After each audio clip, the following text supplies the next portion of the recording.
Hello everybody and welcome to the live stream. Dan here, your friendly fishmonger from Dan at dansfish.com. Oh wait, that's my email address. From dansfish.com. That's the website. Glad to be here. It's been a few days. It was weird taking some time off. I did a contest. Hey Craig, welcome. Did a contest and I live streamed I think 11 days in a row or something like that. At least 10. I think there was a day before announcing it too. So having a couple days off was nice, but weird. Like it's just weird. This happens to me in my day job too. I do. Hey Javier, welcome. What's up? I do these big productions and you're working so hard on it and then it's over and it's like, what? I have a little free time. What do I do? It was kind of that feeling. Wichita, welcome. Glad you are here. So I have some pretty cool things I think for today. I'm going to I got an interesting question on email and I'm going to dig into that. It's actually a lot of questions in one email. It's about killifish and breeding and things like that. So I'm going to dig into that a bit, and then after that I want to find out what everyone's been doing, if anyone's had any fish spawn and what's going on in your fish rooms or in your aquariums or what have you. Scout Town, hello. Zachary, welcome. Glad you made it. Mr. Mayhew. Racing, welcome back, Racing. Glad you are here. So hope everyone had a wonderful, I would say week, but it's only been 2 days. It feels like a week. Hope everyone had a good one. Good couple days, and I'm glad you're back. So I'm going to start by, I guess, reporting a little bit on the contest. For anyone that's thinking of doing that, it was a little crazy. I mean, it's a little expensive, but it went over really well. There were a lot of people that made an account at the website. A lot of people signed up for the newsletter. We are now at almost 1,400 subscribers on YouTube, so that's a great jump up, in 10 days. That's awesome. And the YouTube page, or the Facebook page, has grown a little bit too. So I'm glad I did it. And besides all that, it was just fun. I had a great time doing it and chatting with everyone. So yeah, thanks for everyone that participated in that and for making it kind of a blast. No one was like, I was afraid some people would, I don't know, create drama or something somehow, but no one did. It was pretty smooth. So glad we did it. Doug's Fish Adventure, hey, welcome. Dan on Wednesday. I'm good on Wednesday. How is Dan on Wednesday was the question. I'm good on Wednesday. It was a good day at work today. We had some cool things go on in class, and it was a good day. Yeah.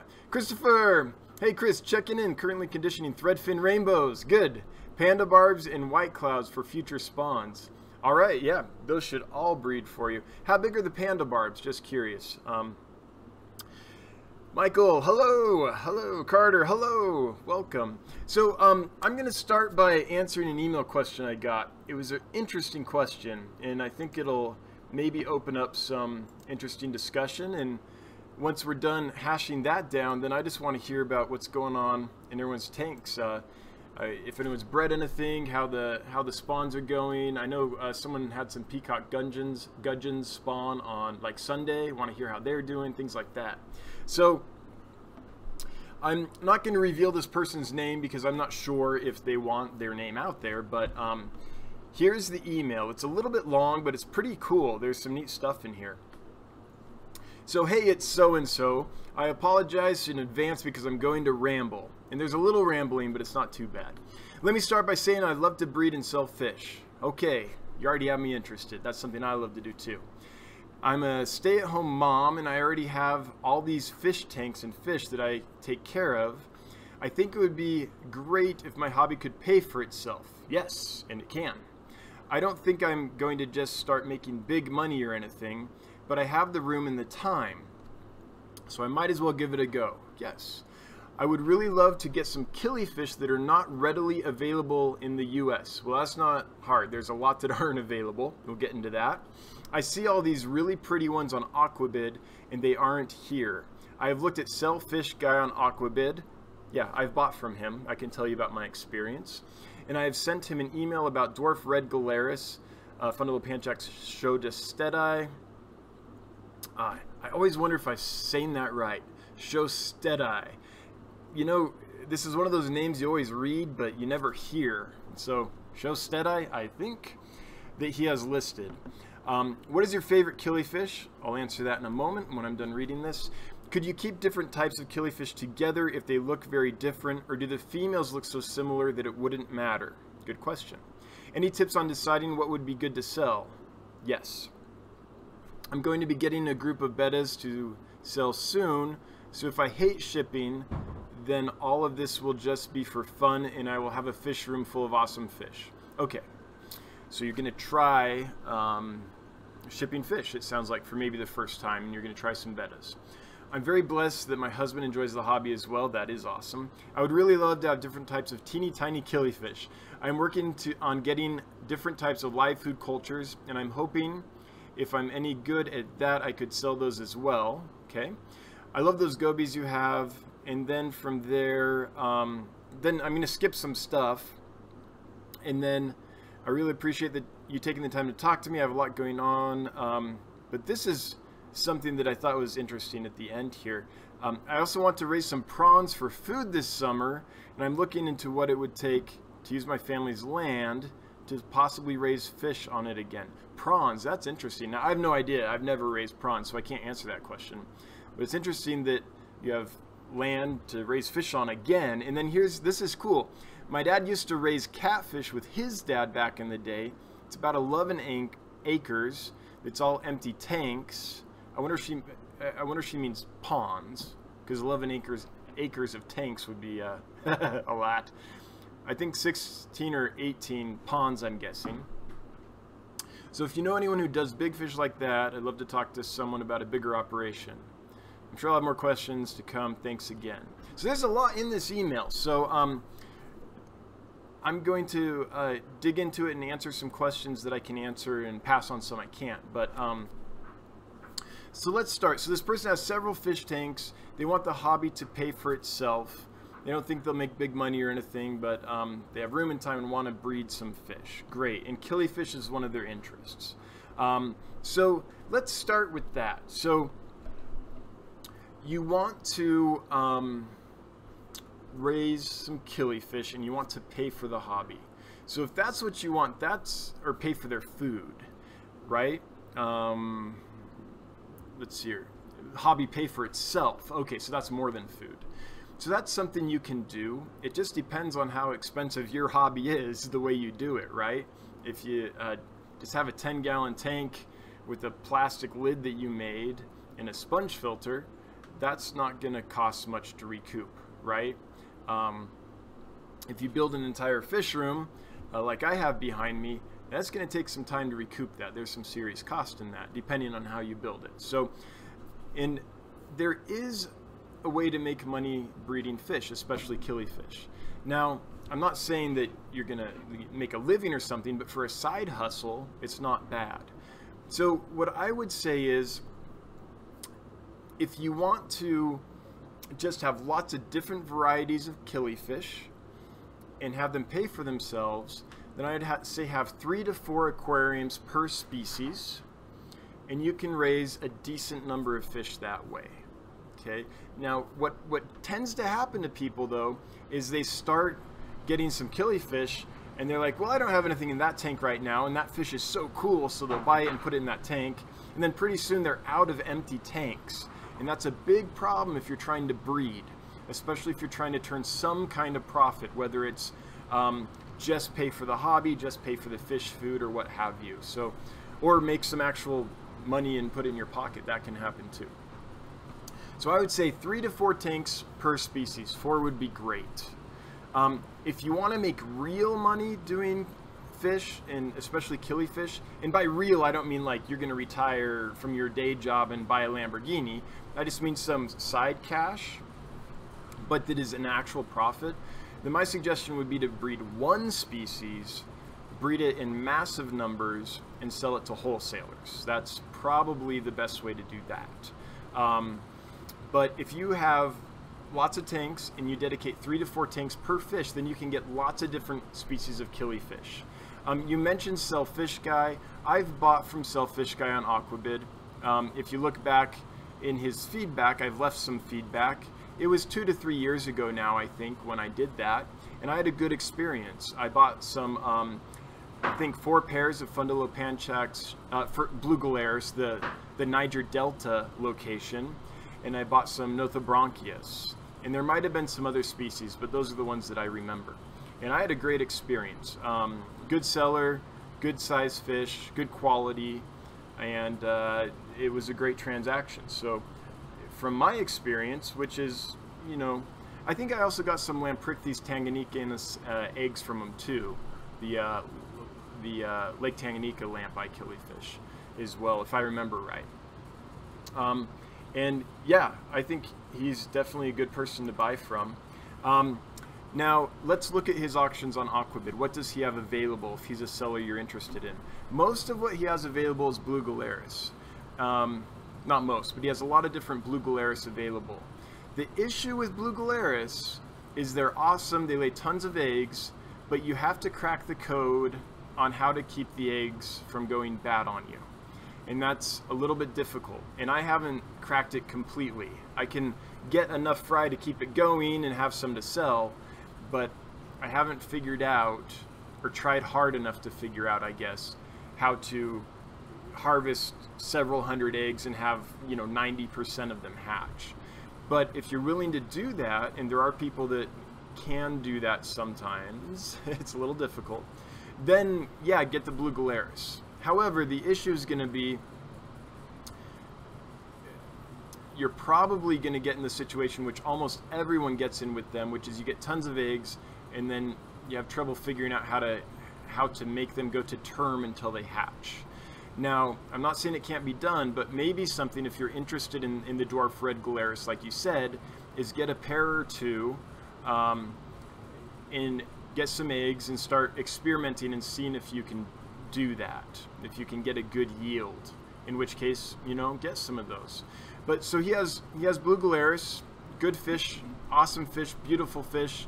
Breeding for profit on those is hard just because of the amount of mortality you experience at the egg level. The Nothobronchius Corthausi, those are super hardy, super easy. So that's an easy annual killifish, and they give a lot of eggs. Now the easiest killifish, if you're going for like nothos to start with, is another one he has listed, which is Nothobronchius guentheri, the Zanzibar. Those are super easy, super hardy. You can't go wrong with those. Now, you ask in your email, what are some species that you could try? And I would say with killifish, you could try almost any you can find. The only ones that are regularly available in, say, a pet store are probably the Golden Wonder, which is a color morph of Aplochilus lineatus, the Norman's lampi, that one you can find fairly regularly, and then they call it the rocket killifish, which is Pseud Epiplades annulatus, little tiny little surface dwelling fish. Those you can find. Besides that, I'm not sure of any fish that you can find regularly in the pet store, although Fundulopanchax gardneri is becoming increasingly available. So that is one. Oh, and flagfish. Flagfish you can generally find. So besides those, there's several that you could try. One that would be great is called Aphyosemion striatum. It's a beautiful fish. It's easy to breed in my experience anyway. It's hardy, and it's fairly prolific. So if you're trying to find a species that isn't readily available, say in pet stores, that you could, you know, sell fairly easily, especially at a large volume, to pet stores or wholesalers, I think Aphyosemion striatum might be a good one to try. It's not necessarily an annual species, although you can put the eggs on peat moss if you want. But that's one that might be worth trying. Now, if you have, I don't know, let's say you have 20 tanks, you're dedicating 5 tanks to each species, then I would definitely get that one. And then I would try, say, Nothobranchius gunthri. So that would be a non-annual African killifish, the striatum. Then that would be an annual killifish, the Nothos. Those are very easy, and they're sometimes available, but not frequently. So those are two from Africa. And then if you wanted to try another one, there's a beautiful fish from Brazil. The species name used to be Whitey. It used to just be called Cynolebius whitei, and I know they've changed the genus, and they might even have changed the species or split the species. And the new one starts with a P, and I can't remember off the top of my head what it is, but that's a pretty large 3 to 4 inch fish maybe. It's very beautiful, very prolific, very hardy. So that's a South American annual killifish you could try. And then maybe pick a couple others that you just like. And that would be 5 different types, 20 tanks, and you could move the adults from tank to tank to tank and not even have to pick eggs or anything like that. And you could get enough going that way, I think, that you could make a little bit of cash to support your hobby. One of your questions is, what is my favorite killifish? For me, it's Fundulopanchax gardneri. And that's, I know they're one of the more common ones, but the reason I love them is they're hardy, they're beautiful, they're fun to breed, and I can count on them. And they were one of the first killifish I ever got, so they have a special place in my heart. But they're also pretty prolific. So Fundulopanchax gardneri or Fundulopanchax nigerianus, there's kind of splitting that group up a bit. Most of those would be great, especially if you've never tried killifish before. Another one I really love is Chrome Aphyosemion bivitatum, especially the funge location. That's where my logo comes from, the silhouette of one of my fish that I had in my tanks of that species. So those are a couple of my favorites. Can you keep different types of killifish together? You can, but it's kind of taboo, especially if you're breeding. You don't want to mix any genes.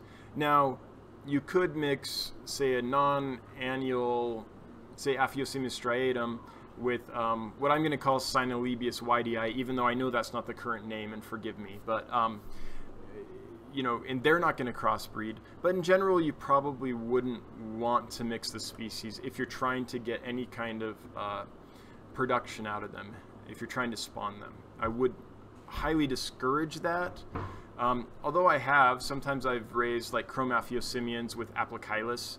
If I had just a few fry of each, then I would raise the fry together, things like that. But in general, you don't want to do that, especially if they're like Aphyosemion females are going to be hard to tell apart. The entire genus is going to be hard to tell apart, and they're going to be hard to tell apart from Fundulopanchax females as well. And so in general, my advice would be don't mix them.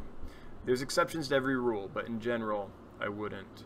So I think that goes into most of your questions about killifish and breeding them maybe for a little bit of profit or kind of to supplement the hobby or help the hobby pay for itself. So off the cuff, that's what I think. Yeah. So I'm going to size they might be big enough that they might start breeding for you. Man, my stream's buffering a bit. I hope it's okay on your end, guys. If you could let me know if it's not, that would be nice to know. Craig, dang, I lost the video. Oh, sounds like it's maybe not. Okay. Hopefully it's back. Preston Shea, Rachel O'Leary did a tour of Imperial Tropicals. Might be worth the watch for whoever was asking about fish farms. Yeah, that's great. She did seagrass as well, although I'm not sure how much seagrass actually farms anymore. Dank Tanks, high five right back at you. Pork Slinger, I love it. What a great name. Hey Dan, stoked my bronze Cory spawn yesterday for the first time. All right. It's in a community tank, so I doubt they'll survive. Ton on the glass and circ head, so circulation head. I've seen some other fish grubbing on them though. Yeah, they're good fish food. If you want, an easy way I've found success is just take them off the glass. I use a razor blade and scrape them off. You can use a credit card. Some people even just roll them off with their fingers. I put them in a small container of water, and then I put a little hydrogen peroxide in there, and in 3 days or so they'll hatch for you. So if you want to do that, you can. Otherwise, hey, caviar is great food for fish. But that's good. I'm glad they're spawning for you. That's exciting. Christopher, a friend of mine, had a side business breeding dwarf red galaris. She made relatively good money doing it. Cool. Yeah, so she cracked the code of the eggs fungusine problem. That's the problem I've always had with that species. And I've tried them in hard water, I've tried them in soft water, I've tried them all the time. But they're so beautiful and they're one of my favorites, so I always go back and try again. They're awesome. Peter, hey, welcome. Welcome, Peter. William, I think LR Brett's just had panda barbs lay eggs. Oh, cool. I'll have to check that out. See if you had a video on that. Peter, poor Peter Thiel here. I have liked and shared this live event. Well, thank you, poor Peter. We appreciate it. Let's see here. I lost chat. Let me find it again. Christopher. Thanks, Will. Okay, yeah.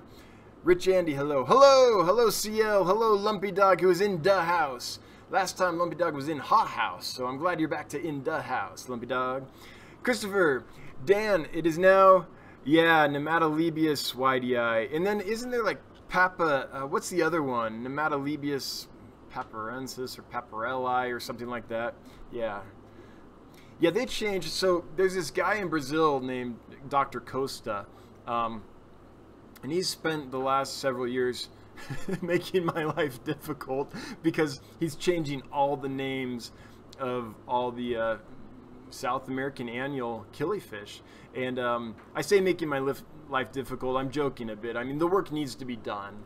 It's important work, and it's neat to see how families of fish are related, because that gives us a sense of how they came to be and why they are where they are and how they evolved into their specific areas and kind of who's related to who in what order. That's all neat. But man, you finish learning all those scientific names and they change them on you, and it's like, I'm not learning that again. That was a lot of work. So yeah, how do you spell that? Yeah, some of those names are hard to spell. Janet, welcome. YouTube didn't send a notice. Well, bad YouTube. It should have. I don't know what to say. I wish I could control YouTube, but I can't. Wichita, doing water changes while listening in. Yep, that's the best way to use Livestream in my experience. Live streams are great while putzing around the fish room. Robert Flores, was working while listening, but now driving home. Cool, good. Glad to be here on your drive, and congrats on finishing another workday. I hope you have a good evening. Pork Slinger, good now. Okay, good. Lumpy Dog, live stream was offline for several seconds. Ugh. Well, I'm glad it's okay now. I bet we lost a ton of people, but what can you do? Doc Wi-Fi. Hey Dan, any ideas on how to cultivate live bloodworms? Getting live bloodworms from the store is getting pricey. Wow. No, not at all. I know there are midge-fly larvae. Well, let's see if we're talking about the same thing. So, are you talking about live bloodworms as in what I usually buy as a frozen bloodworm? So like a 1/4 inch longish, bright red worm? Like I usually get the Hikari brand. Are you talking about that? Or are we using a different term for blackworms maybe? Because blackworms I do know how to cultivate. Yeah. So let me know if you're talking about what I call bloodworms, little 1/4 inch bright red worms. I usually buy them frozen. Then no, I don't know how to cultivate those in any kind of quantity at all. Sometimes some will appear outdoors in like a container randomly if I'm trying to gather mosquito larvae or culture Daphnia, but that's about it. But if you're talking about black worms, which a lot of people still call tubifex worms, even though they're not, then yeah, I can tell you how I do that. William, welcome back on online stream. Yeah, I think we'll keep this going. I think Wednesdays at 7 o'clock Mountain Time is what I'm going to do for now, and then I'd like to find maybe a second time as well to live stream and you know, do it maybe twice a week. I think that would be manageable. I don't think anyone would burn out on that, and it would be fun. So That's the thought. All right, so Christian, I just picked up all 8 Australian rainbow fish at the local fish store. Any tips on getting them to breed? Yeah, so they're very simple to get to breed. If you got them from your local fish store, they're going to come from 2 sources. Either the Florida fish farms, where they're still, as far as I know, still cranking them out in large numbers. And there's also large fish farms in Southeast Asia that are cranking those out. So they're probably coming from a farm environment, which means you're going to want to treat them first off. So the first thing I would do is make sure that you treat them at least for internal parasites. At least metronidazole, maybe some Prosi as well. General Cure is going around the hobby like wildfire, and it's a pretty good one. Has both Metro and Prosi in it. So definitely treat them for parasites. Farmed fish, especially some of the rainbows, they can pick up all kinds of things at the farm. So I would do that first of all, so that you make sure that once they're parasite free, they're going to be able to metabolize a lot more of their food, gain more weight, and produce a lot more eggs. So the first part of breeding rainbow fish, I think, is, especially if they come from a farm, is to treat them for parasites. Once that's done, then it's really just about feeding. I keep a plain bare bottom tank is best in my experience. A sponge filter or some kind of filtration in there, and then a yarn mop. So you create a spawning mop out of synthetic yarn, like an acrylic yarn. Put a cork on it, let it float, and make it long enough that it's just like a couple inches off the bottom of the tank, so it doesn't scrape the bottom of the tank and pick up all the mulm and gunk. Okay, that'll help keep it clean. If you do that, and if you feed well, and if you have a group of them, I don't know how many females you have, but if you have a few females, then once they're of size, you're gonna get a lot of eggs. I would say that at 2-3 inches, you're probably going to start seeing some production. That species gets a little bigger, so as they age out, they'll get more production. Now you can split the males and females and then put them together, and you'll get a little more yield all at once sometimes. That can be helpful. But in my experience, that species is going to, and I should do a caveat, that's a species that I haven't actually bred, but I've bred very close relations to that, and it's going to be the same. I can almost guarantee it. That if you feed them super well, you're going to have, once they're of size, just tons of eggs. And then if you watch the keeping and breeding, the Wapoga red laser video that I have, that goes into all the detail of what to do with the eggs and the fry. So main thing about getting eggs from rainbow fish is clean water, a mop, and a bare tank, so they don't have other places to lay the eggs. So you make sure you can get them all where you want them, so you can collect them in the mop. And then just lots of food, 2, 3, 4 times a day, a nice variety, and at least it's something kind of meaty once or twice a day. Okay, so maybe it's flakes in the morning, and then at lunch maybe they get brine shrimp, and then in the evening maybe it's shrimp pellets, and then the next day maybe in the morning it's frozen bloodworms, and then you know what I mean. So you're rotating things, but giving them at least once or twice a day something that is kind of got a lot of protein and some fat in it to help with egg development. Not too much, you don't want to blow their liver or kidneys or anything, but yeah. Now rainbows, I should also add, are continuous spawners, so they generally lay a few eggs a day. But if you really put the food on them and you have several females, you can get lots of eggs per day. Yeah. Okay, so looking down, William, interested in rainbow fish breeding as well. Now the good news is rainbow fish are super easy to breed. If you have a spawning mop and you feed them well and the water is clean and they're mature, you'll get eggs.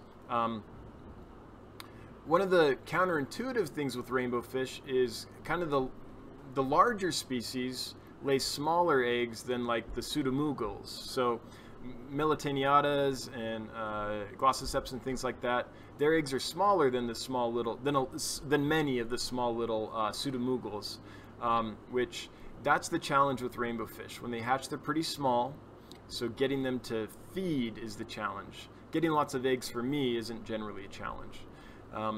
But if you watch that video on the Melitaniata rubrivittata, the Wapoga red laser, then I think you'll have a good idea at least of how I treat the eggs in the fry and what works for me, and it might work for you too.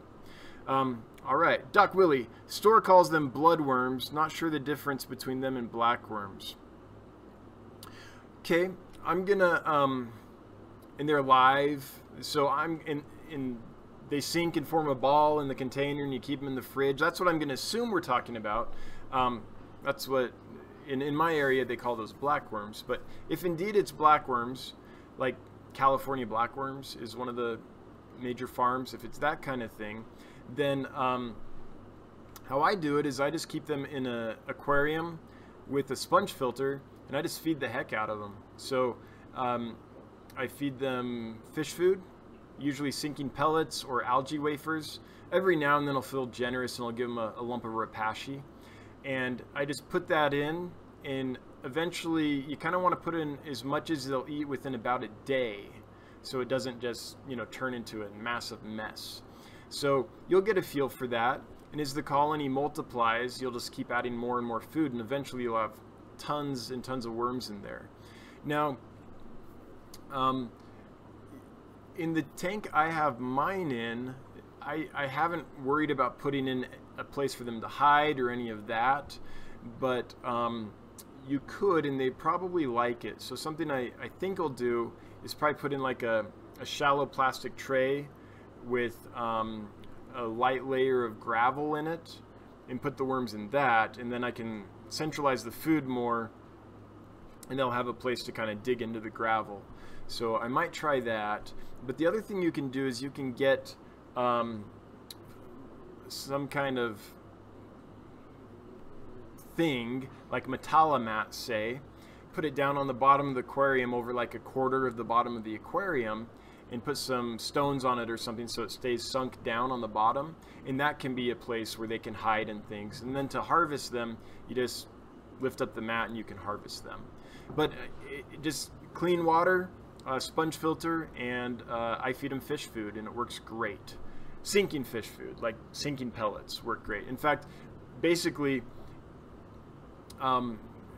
it's a great way to get rid of leftover fish food, or a little bit old fish food, or just like I bought some shrimp pellets and they turned out to be horrible, and so I feed them that. So they're not picky.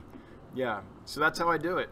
Now, I'm not going to say I get tons and tons and tons of yield, but the colony multiplies enough that once a week or so I can pull some out to feed like my wild type bettas, my white cheek gobies, and some other fish.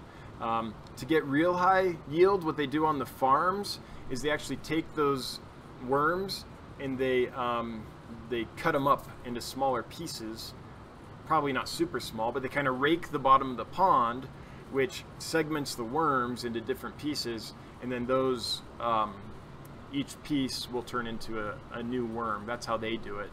But I'm not really interested in doing that. All right. So, William, mine been loving my hornwort. Yep. Yeah. Oh yeah. They love live plants. They'll lay tons of eggs in that if we're talking about rainbow. Thomas, what's up, Dan? What are we talking about? Thomas, I think you came in when I was talking about breeding or cultivating blackworms. Doc Wi-Fi asked a question about how to do that, and I think we're talking about blackworms. In Doc's area, they call them bloodworms, but I think it's the same thing. So I was talking about how I cultivate the blackworms. Yeah, and welcome. Glad you made it. I'm glad the fish did too. Hannah, hey, I made it. Great, Hannah. Welcome. Thomas, what's the source for your blackworms? I heard that worms from the West Coast carry hole in the head. Oh, wow. Well, mine came from the East Coast, but I have used the California blackworms for years and years and years and years before I moved to Wyoming. When I was in California, that's what I used. I never noticed that. I don't know. things like that, I would say dig in and do some real research. Just because people are saying it on forums doesn't mean it's true, you know. So if you can find like there was a study done and they were found to carry hexamitis or whatever the parasite is that causes hole in the head, or whatever causes hole in the head. We don't even know that for sure, I don't think. There's so many theories about that. Then maybe, but some hobbyist saying, hey, I fed blackworms and then, hey, now my fish has hole in the head. Blackworms must have caused hole in the head. I wouldn't put too much credence in that, and I think it would be probably a pretty big stretch. Not a stretch. I would say it's probably very uncommon that a worm could be the host organism for something that affects a fish like that. Now I know it can happen. Like there are some parasites that snails are an important part of the life cycle and things like that. So I know it can happen, but until I read some real like peer-reviewed data on that, I'd be a little skeptical. Christian, I'll definitely check out the video. They're in a bare bottom 55. That sounds awesome. I've already treated them, so now I got to get a mop. Yep. So get a book, get some yarn, and just wrap the yarn around the book. And then when you've got a nice thick, you know, amount of yarn wrapped around, just tie it on one end and then snip the other end, and voila, you've got a mop. Attach a wine cork to the top and you're good to go. I'm gonna have to do a video on making mops. I have a little machine that I use to do it, because it's okay if you're just making a couple mops to wrap it around a book, but after a while the yarn going through your fingers actually burns your fingers if you're doing several mops in a row. So I got a little contraption that I use, so I'll have to show you guys that sometime. But yeah, Christian, if you do that, if they're feeding well and the water's clean, chemically clean, you know, ammonia, nitrite, all that is not present, and they're mature, then if you have a few females, my feeling is you'll get tons of eggs. Robert, what mother am fish at? Not quite sure what you meant there, Robert, but I'm sure it was... What mother am fish at? I mean, what uber fish? I mean, what other fish? Hi. Robert's having trouble with autocorrect. So, Robert, when you get that sorted out, let us know what you mean. Oh, that's funny. Fishing glass. What up? What did I miss? You missed some talk on breeding killifish. That's kind of what I opened with. Someone had emailed me and asked me a question about that. And the question specifically was how to breed them for perhaps a little bit of profit to pay for the fish room, things like that. So I went into killifish a little bit. So that's kind of what you missed. Oh, did I just get $5? Woo! Hey, thank you. That is awesome. Now, how do I see this? I'm going to click on it. Here we go, Wichita. Thank you, Wichita Falls Fish Keeper, $5. Dan, you're a great source of information. We appreciate your feedback. Keep up the good work. Thank you, Wichita. I appreciate that. That is the third live chat, or super chat. Did I say live chat before? Third super chat I've gotten my entire life. So that is very meaningful to me. Thank you. I appreciate that so much.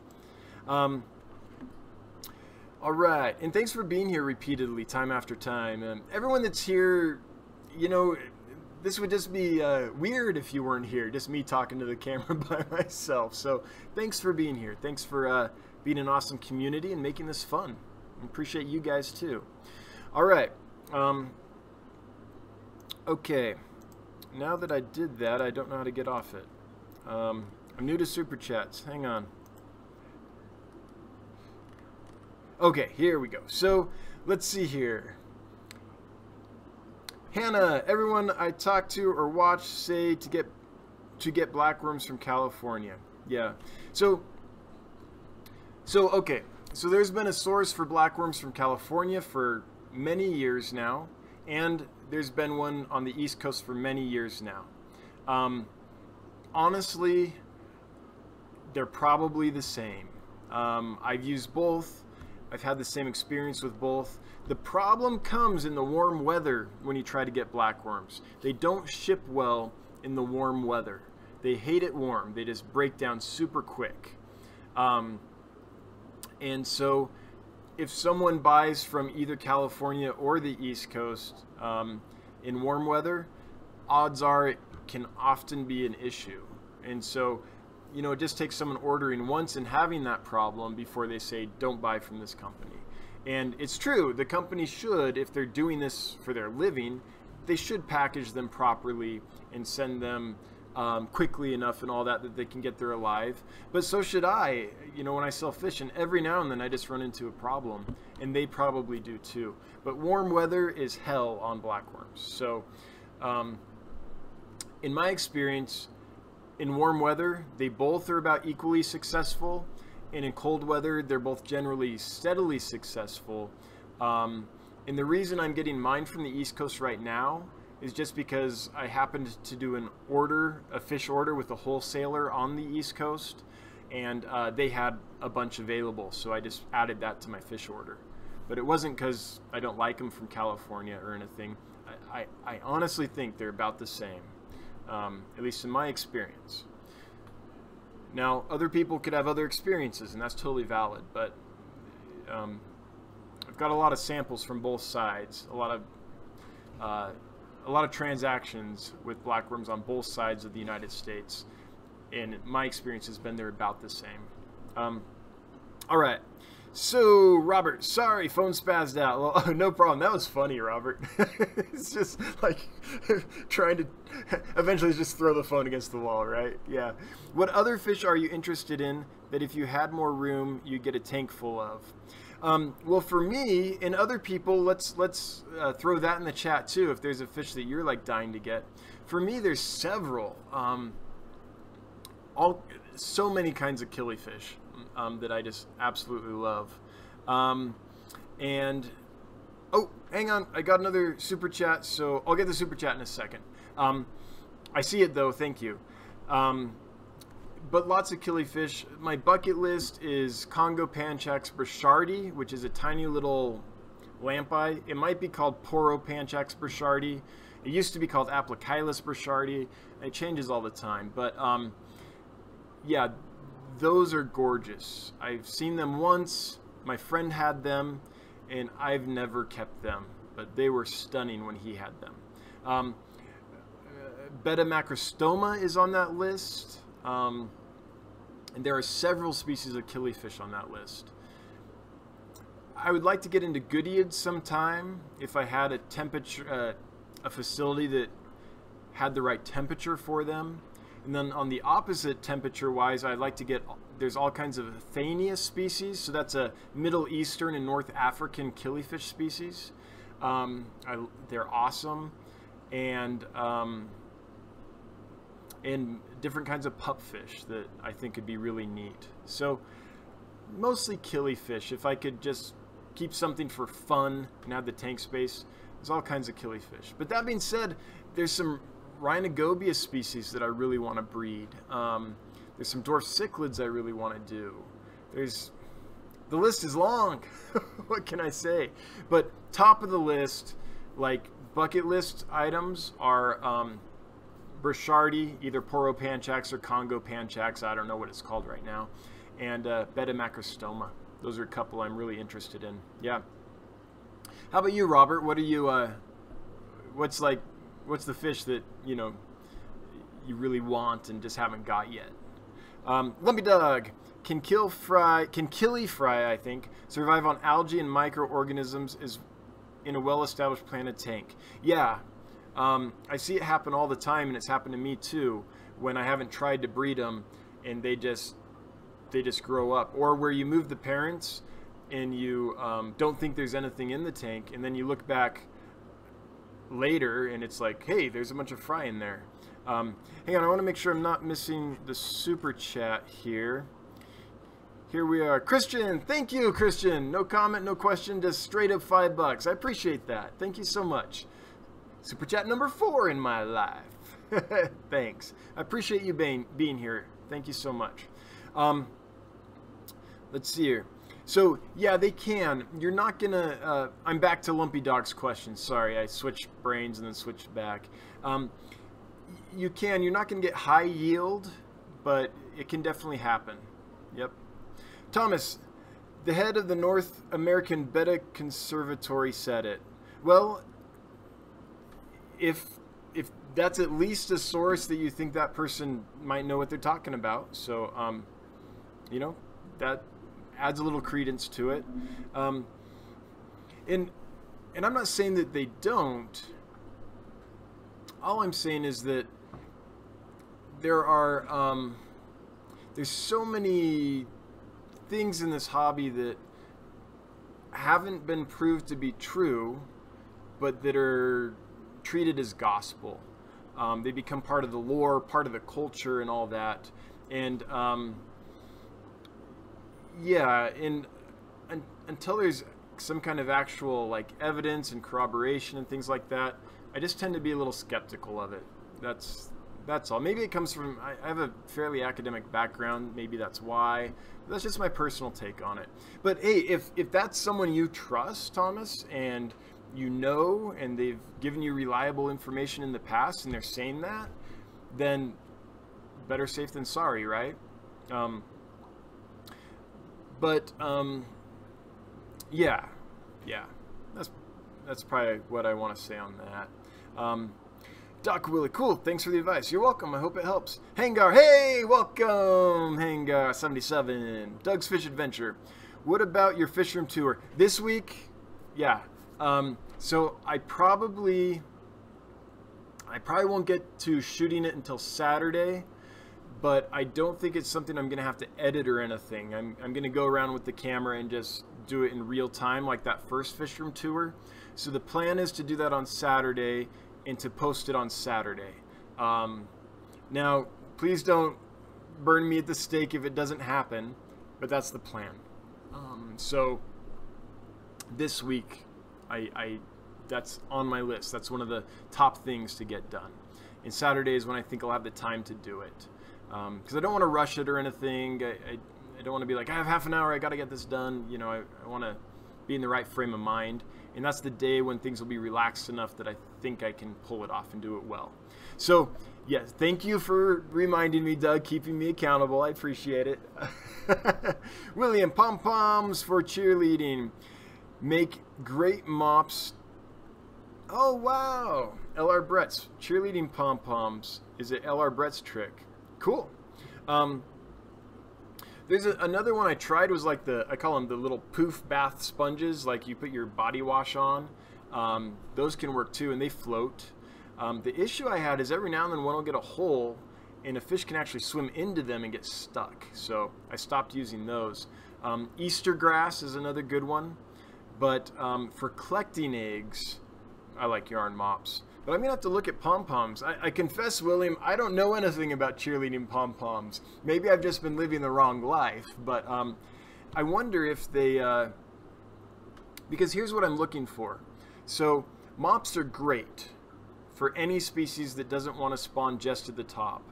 If it's a very top-oriented species, like the Aplochilus dei or blockeye that I have, or an Epiplates, or some of the rainbow fish, if it's a very top-oriented spawner, then the issue is that little bit of mop that's protruding and sinking at the surface there, it's only, you know, it's like that.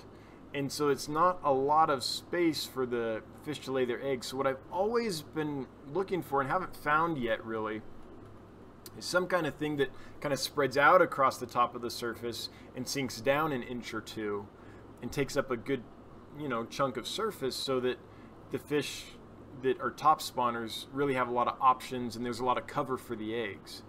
Because if it's just the spawning mop and then they're laying their eggs on the sides of it and stuff, a lot of them are probably going to get eaten. But if it's something that goes out and is of a certain mass, then I think you could collect a lot more eggs and give them a lot more space for spawning on the surface. So I'm always looking for that.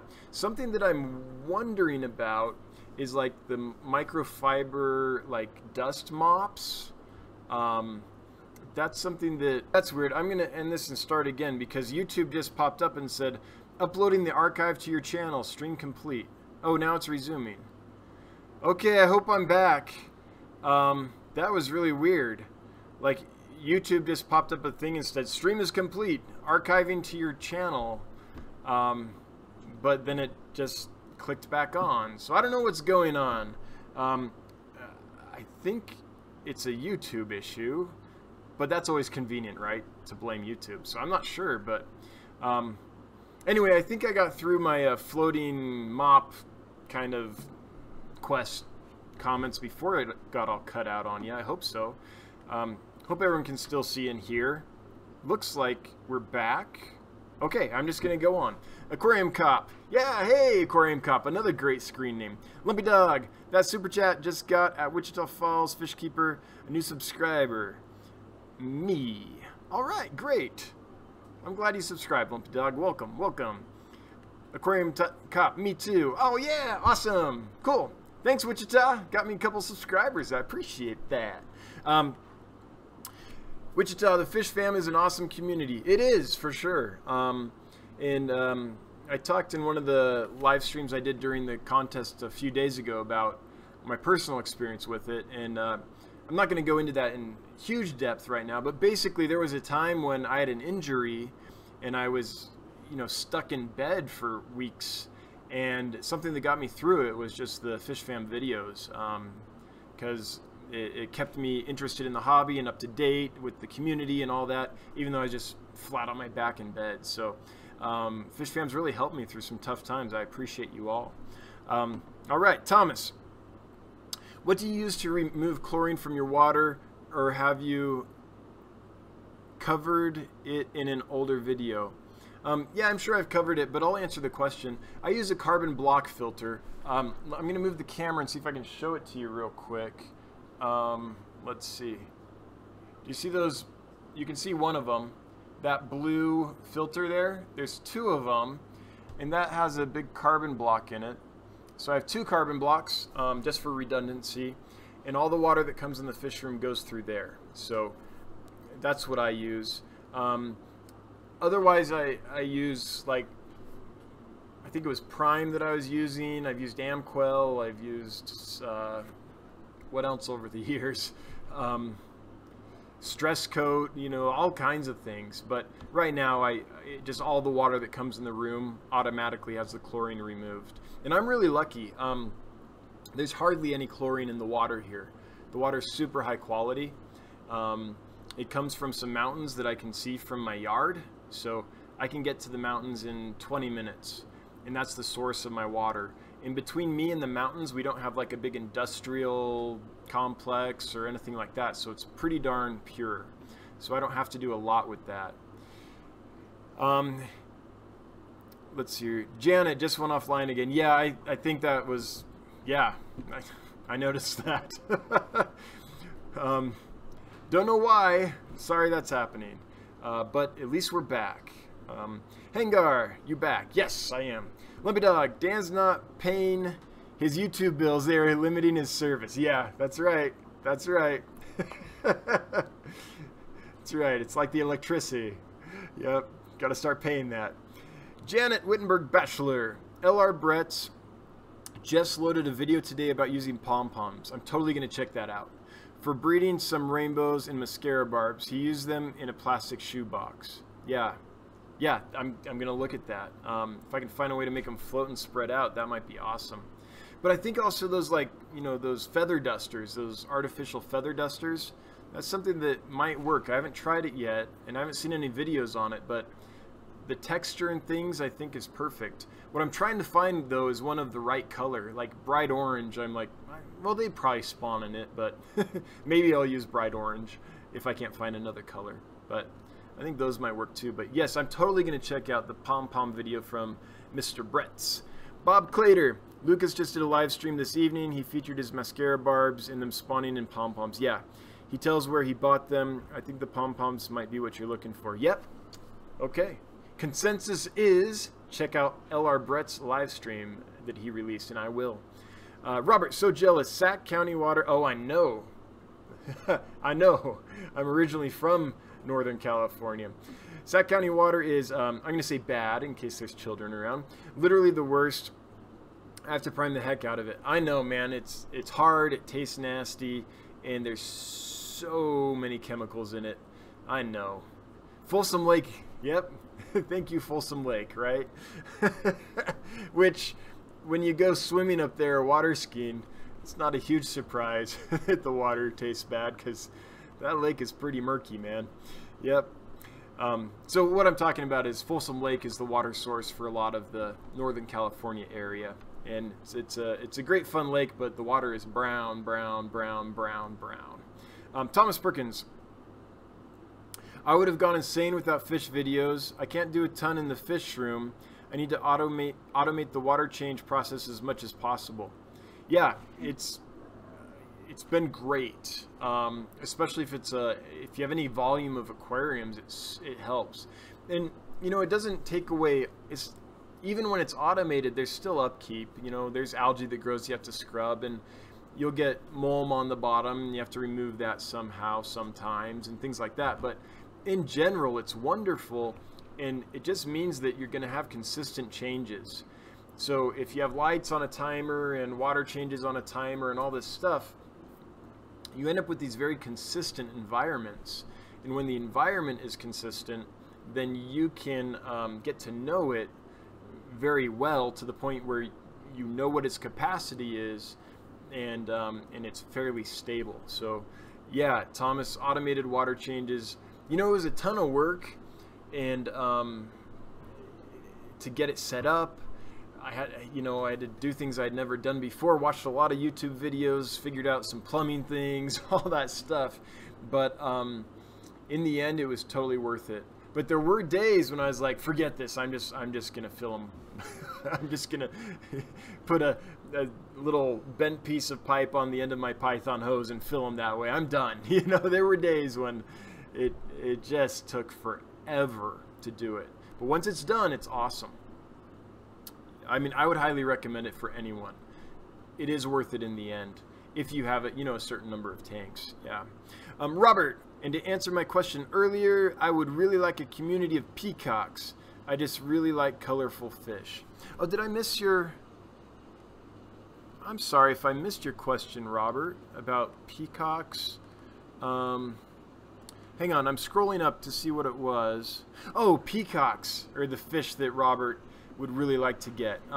Yeah, I had someone ask me today on the chat about, I assume we're talking about peacock bass, maybe peacock gudgeons or some, every time I say gudgeons or some other peacock. But if you're talking about peacock bass, there's someone that asked me about that in the comments in one of the recent videos, and asked if I could get them. And the short answer is that's not a fish I'm going to bring in, but I left a link on that comment to my friend Wesley Wong, who brings in all kinds of stuff like that to his Facebook page. So if you're looking for peacock bass, I know Wesley Wong. I know he does good work. I don't know if he has any peacock bass available right now, but if you start a dialogue with him, then he's a guy I would trust to get them from.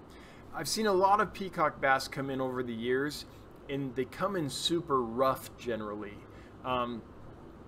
They're usually very emaciated. They're often full of parasites. It's just a tough fish to get in. And I'd be careful about who I got them from. And just Wesley's a guy that I feel comfortable recommending. There's probably other folks that have great fish too, but I know Wesley's fish. And he's in California too, which might be helpful. So I think Walnut Creek is where he's at, if I remember right. So yeah, peacocks are awesome. I have a friend in the Simi Valley in Los Angeles, basically, who has a big fish house full of cichlids. And in his living room in the house he lives in, he has two houses, one for fish and one for him and his family. He has a 1,000-gallon custom aquarium. It's got sonotubes that bring sunlight in. And last time I was there, it had peacock bass in it, and it was pretty cool.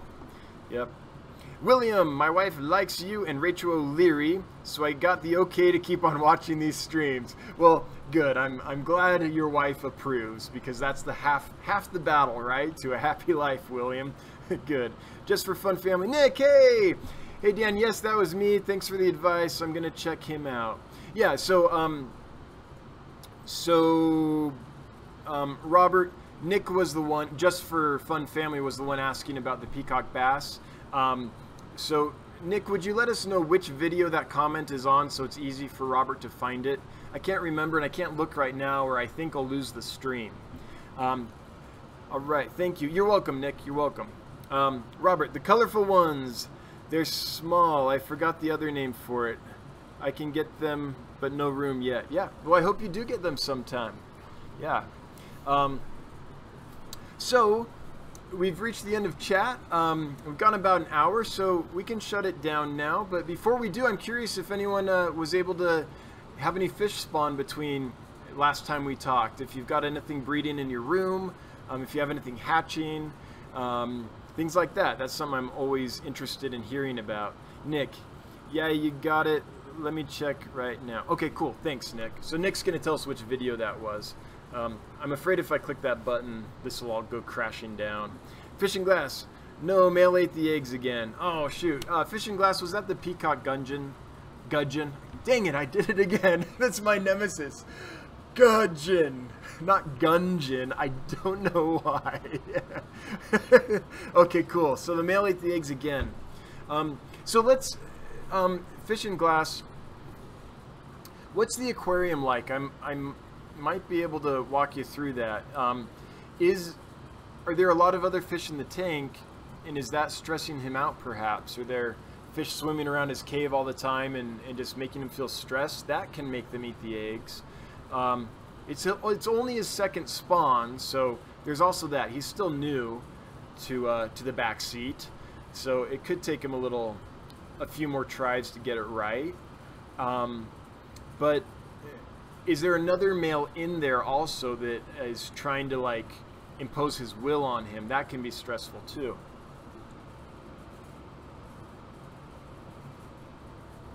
So I'm just curious what the setup is like. 20 long with 2 females. Okay, so it's just 2 females and him. Are there other fish in there? If it's just him and 2 females, then yeah, it's an age thing. I think you told me they're only like 1.5 inches, right? So that could be, it could still be a fertility issue too if he's that young, maybe. Yeah. Well, I hope next time it goes to term, and if not, maybe after he gets a little age on him, a little size. I mean, that's a 3-inch fish, and he's only 1.5 inches, right? So he's only half grown. So, yeah. Anthony, I had my super red pleco male, keeps kicking out the eggs the female lays in. Oh man. Well, those, you can artificially incubate those too, if you need to. If he kicks them out and then they get eaten, which can happen, then like a, oh geez, I just blanked. An egg tumbler. An egg tumbler can help with that, and I do know people that just raise them in separate little containers of water too, and have some success. But if he keeps kicking out the eggs, and so they get eaten, if you want to raise them, you might look at an egg tumbler, or it could be that the cave is maybe the wrong configuration too. Maybe he needs a different size cave or a differently configured cave somehow. But hey, at least they're spawning. That's awesome. Bob Clater, I had 1 million rainbow cichlid fry hatch out my 55-gallon. I'm sure you did. Dad kicked the mom out and is guarding the cloud of fry. Other fish are all in the other half of the tank. I'm pulling them Saturday at 14 days. That sounds like the right thing to do. That's awesome. Cichlids are so fun to watch spawn, but that's the deal with a lot of them. They spawn and all the other fish end up in the corner, right? So I'm glad you're pulling them. But those are beautiful fish, man. That's awesome that you spawned those. Robert Flores. My SRT female currently has her tube down, but my male is a dum-dum. Okay. So super red Texas female is ready to go, but the male's not ready yet. Yep. Getting them in sync can be a little difficult. Once you do spawn them though and get them to hatch, you're gonna have like what, 1,000 babies, 500 babies. So yeah, it'll be worth the wait. Just for fun, this is a link to comment. Oh, but it probably wouldn't let you post it. Yeah, SRT Super Red Texas. Yeah. Okay, Anthony. Okay, thank you. You're welcome, Anthony. if you're even trying to hatch them, maybe it's like, hey, they just spawned in my community tank and whatever. But, you know, caviar is always good. Always good food. All right, cool. Well, I think we've reached the end here. Oh, Wichita, we got another one, so we'll keep going. My wife found some Pseudomugil Gertrude RO2 fry today. That's awesome. Oh, they're so small. So that is one of the Pseudomugils that doesn't have that large of an egg. It's probably about the same size as like the threadfin or maybe some of the Melitanias, but definitely not as big as like Fricata or Tenalis or something like that. But yeah, those are beautiful. Man, that small golden pearl food, 5 to 50 microns, that has worked wonderful for me for raising those tiny little rainbow fry. Anthony, oh wow, yeah. Yeah, that's awesome for Wichita. Robert, up to 200 to 300 and then some. I'm not ready at all. Yep, Super Red Texas is gonna have, so you're gonna have to give up your bathtub, Robert. I hate to say it, but you are bathing in the sink. You know, just fill a 5-gallon bucket, get a sponge, go to town. I guess the fish are getting the bathtub. Papa Doubles, can you do a quick tour of the tanks? Not really, because the webcam I'm using is on a cord that's attached by USB to the computer, and so I can't move it around very much. I'm not on my phone or something. I'm actually using a webcam on my desktop computer, so I don't have any mobility. But Papa Doubles, I have promised that I will get that video out, a new fish room tour on Saturday. So look for that coming out Saturday, okay? And that's the downfall to doing it on my computer. If I do it on my phone, though, then I just have Wi-Fi. I don't have like an Ethernet cable straight to my, you know, web provider. So I'm worried that Wi-Fi live stream on the phone might be a little grainy, might be even worse than what you're watching now. So that's why I do it on my PC. Wish I could, but I can't really right now. Yeah, we know what you meant, Robert. No worries. Wichita, I'll try some. Do you sell the food? I don't sell the food. I got mine from kensfish.com. K-E-N-S, like the name Ken, kensfish.com. Is where I found it. I think you can also get it at brineshrimpdirect.com. Those are the two sources, and then maybe Amazon and eBay. But golden pearls, the 5 to 50 micron size, super good for those small fish. Something else you can do is if you have any algae powder, like spirulina powder, or what's the name of that red algae? I can't remember. Those can work as well. And those are good to mix in too. So if you're at Ken's Fish, he sells the green algae powder and the red algae powder, and it's super fine. And if you do the golden pearls, if you want to supplement with a little veggie, then those would be some good powders to get while you're at kensfish.com. Just for fun, family, it's not letting me post for some reason, but if it helps, it's on the live stream number 12 video. Okay, so that's live stream number 12. That's the final giveaway in the $1,000 giveaway event. So yeah, so I think it's probably the top comment on that video right now. If you're looking for peacock bass, Wesley Wong. Again, I don't know if he has any available right now, but I know he has, and I know that when he gets them, he's not going to sell them unless they're good fish. Yeah, I'm confident saying that about Wesley. Papa Doubles, yeah, sorry Papa. Looking forward to it. Yep, Saturday I'll do that. Wichita, yep, I buy spirulina from Ken's. I'll look for it. Have a good night, gang. All right. Yep, on that note, we're going to cut it off here. Thanks everybody for coming. I appreciate the chat. I appreciate the interaction. Yep, Bob, I will get it done. I guess I have to now. Appreciate you all being here, and for sure, I'll do this again in a week. Same bat time, same bat channel. So 7 o'clock Mountain Time on Wednesdays is when it's going to go on the regular. And I'll find a second time as well to do it so we can go twice a week. But yep, thanks everybody. Yes, Steve. Of course. Good night. Good night, everybody. Thanks for coming.